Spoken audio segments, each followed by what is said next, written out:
Hi, this is Life Coach David. Thanks for listening to the Law of Attraction podcast. I'm sorry it's taken me a few days to get back to making this episode, but I've been super busy. And I just wanted to share with you, I'm very happy right now. One of my clients who originally came to coaching to help her attract certain things into her life and help her improve certain areas, one of the main things she wanted to do was to find out how to attract her dream job. Because where she was working at the time, she was okay there, but she wasn't very happy, and she knew that she could make some kind of improvement. So through coaching, it didn't happen overnight. Probably about 5 months after she started, she is now in her dream job. And she said she is so happy and she thanked me so much. And I always remind people when they do that, I'm thankful they're thanking me, but they did the work. She is the one who manifested this. And it's kind of an interesting progression because a few months into coaching, she manifested a different job, which she took. And it wasn't her dream job, but it was better than where she was. So we celebrated that. And I kept telling her, maybe this job is a stepping stone to your dream job. But at the time, it felt right for her and better than where she was. And then just a few months after she was there, she gets a call out of the blue, which of course there is no out of the blue, it's law of attraction, from someone she used to work with who decided to start their own company and he wanted her to help him run it. And as a result, she got the salary she wanted. Anyway, I can go on and on about all the things she wanted, but everything she wanted manifested, and she's so happy. So that makes me very happy.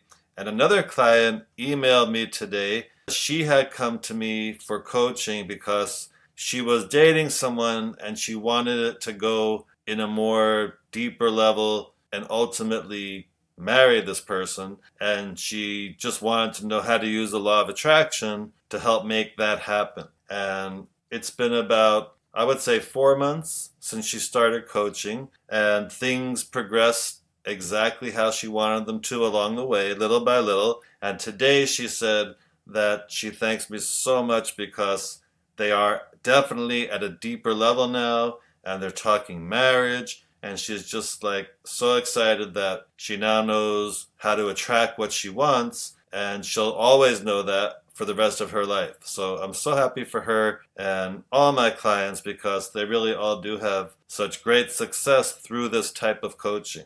And I always say, when you live your life from a law of attraction point of view, it only gets better. And that is completely true. So I just wanted to share that with who's ever listening. And now I'm going to continue with Excuse Me, Your Life is Waiting, because we've been in a very exciting chapter all about money and how to attract money. And hopefully you've listened to the previous podcasts, so you'll be caught up with this particular section. So this section is called Pre-Paving, the Quick Shot. If you truly desire a less bumpy walk in your daily life, you gotta give that energy of yours more outlets, more things to flow to in order to keep it moving.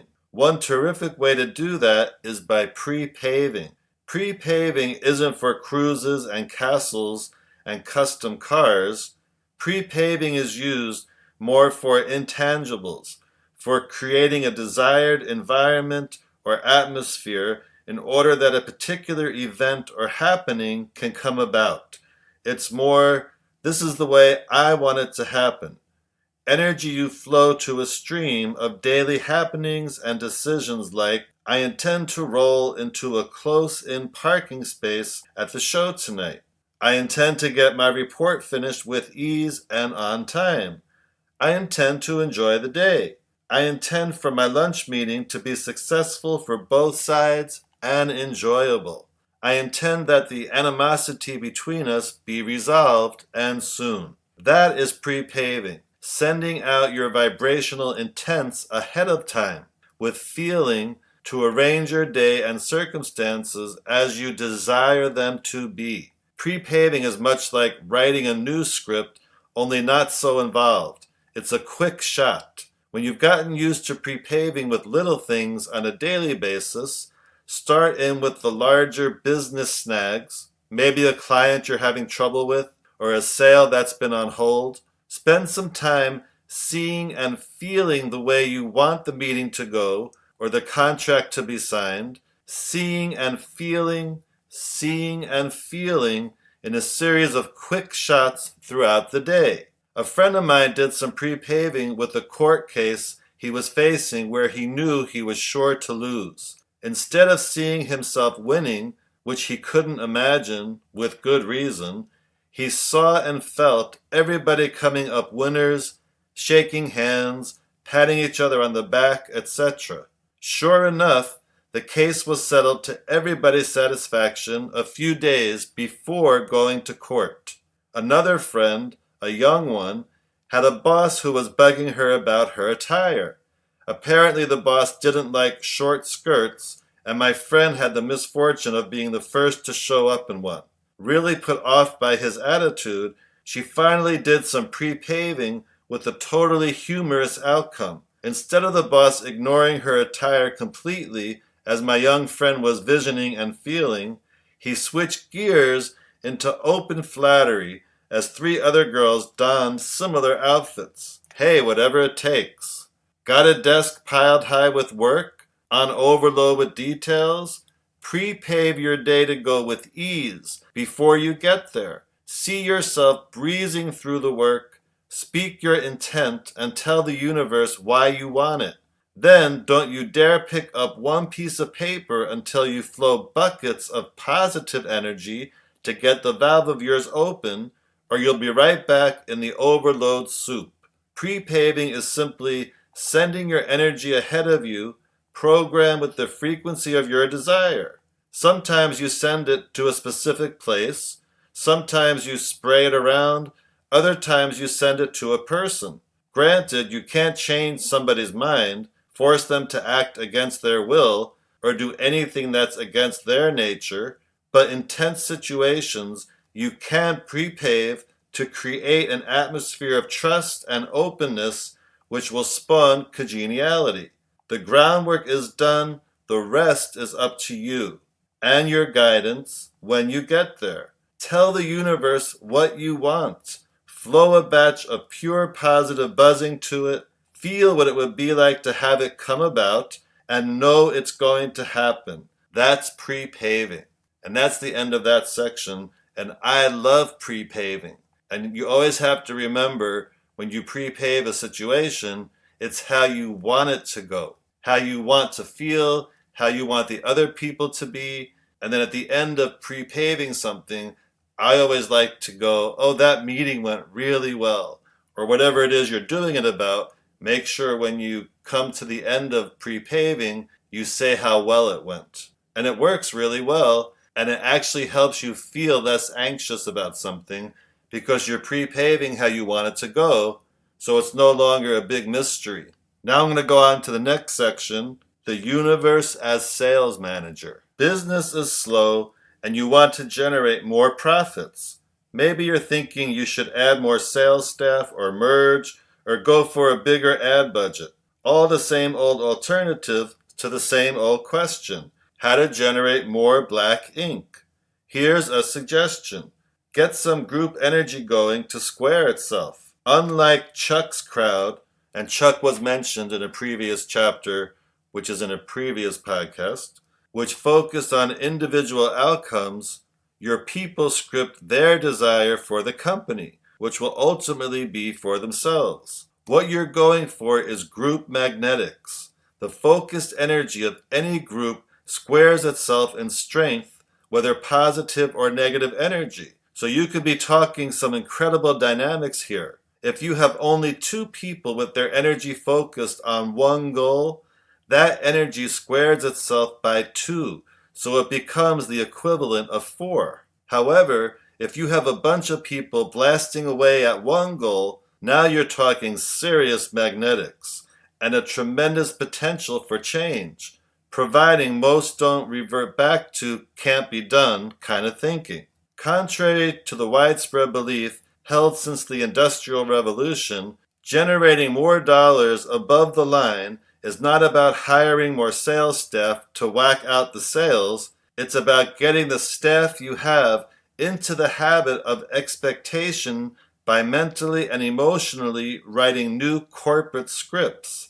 Every successful company has done precisely that. No matter what they've called it in-house, brilliant contract, terrific ad campaign, good pricing, dazzling product, motivated sales staff, if the majority of employees don't expect it to happen, it won't.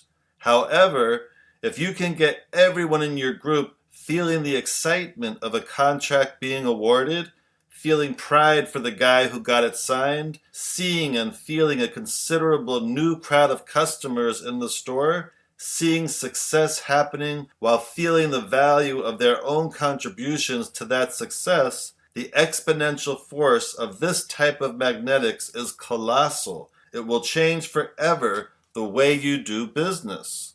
Just remember, it's not about money, it's about how you're flowing your energy.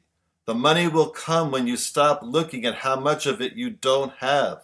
You can't look at not enough money and feel anything but negative emotion, which disallows the flow.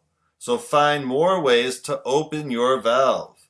Instruction books always accompany inspiration, so forget the how-tos. They'll appear. Emotionally spend the money you want again and again and again to give the energy outlets into which to flow. You can't say, give me X amount of dollars and then I'll decide to do with it. Decide what to do with it first. That's the asking that allows the energy to move in. The energy of money needs outlets. No outlets, no money. Make a habit of emotionally spending. Observe all sorts of things while you're driving around and start saying, I'd like that. Ooh, I'd like that too. Wow, look at that. That's for me. And that, and that, and that, and that. While you get into the feeling place of having them. Now you've got want momentum going and will find yourself being pulled into circumstances that will either bring the most intense of those desires into your reality or create openings to allow others to pop in. Remember, open to receive. Put those signs all over your house. Open to receive. Place your intent that you are going to lower your resistance to shoulds and shouldn'ts and that you're going to learn how to receive. Make it a want. I want to learn to receive. Then get over the guilty victim mode that says you're only a good person when you're giving. That's dogmatic hogwash. Don't take score too soon. You can't write a script today and say, where is it tomorrow? Watch your excuses. You'll never pull in the bucks with valve-closing excuses such as not enough education, they only hire from the inside, inept staff, bad timing, etc. Even if you've got all the proper things going for you like education, training, and positioning, none of that will count for squat if you let excuses get in your way. If you've got a bunch of negative people in your life right now who are strongly into lack, that's a pretty fair indication of what station you're still tuned to. You might want to take stock. Want to measure the amount of negativity in your life? Check the amount of dollars you have coming in. For those of us who have had to struggle with money most our lives, considerable negativity going out means not many dollars coming in. For us, dollars come or stay away in direct proportion to the negative energy we are or are not vibrating. And finally, always remember that what has been has nothing whatsoever to do with what can be. If you've had a tough time all your life, you have the tools now to turn that around. If you've not had the sales you'd like to have had, the salary, the recognition, the success, the peace, the happiness, or overall prosperity you'd like, that is all readily changeable. How fast? You have only to start flowing differently on a fairly regular basis, and a new world will follow as surely as night follows day. It must. It is cosmic law. the physics of the universe. And that cosmic law, of course, is the law of attraction. Like energy attracts like energy. Like vibration attracts like vibration. If you're constantly thinking about lack and how come this isn't happening or that's not happening, then law of attraction's always saying, okay, here's more of that. So it's just a matter of rewriting the script you're telling yourself and getting yourself into a better feeling mode about what it is you want and staying there without being concerned how it's going to happen and without being concerned when it's going to happen. And I really liked that section in the chapter, and it's another reminder of we spend way too much time focusing on what is if what is isn't what we want. And we have to focus on what we want in a high vibration way so that what we want will become our what is. So I suggest re-listening to that section that I did today because there was a lot of great information in there. And thanks again for listening. And if you want some wonderful law of attraction coaching, you can contact me through lifecoachdavid.com. If you have any questions, you can email me, david@lifecoachdavid.com. Thanks for listening and have a high vibration day.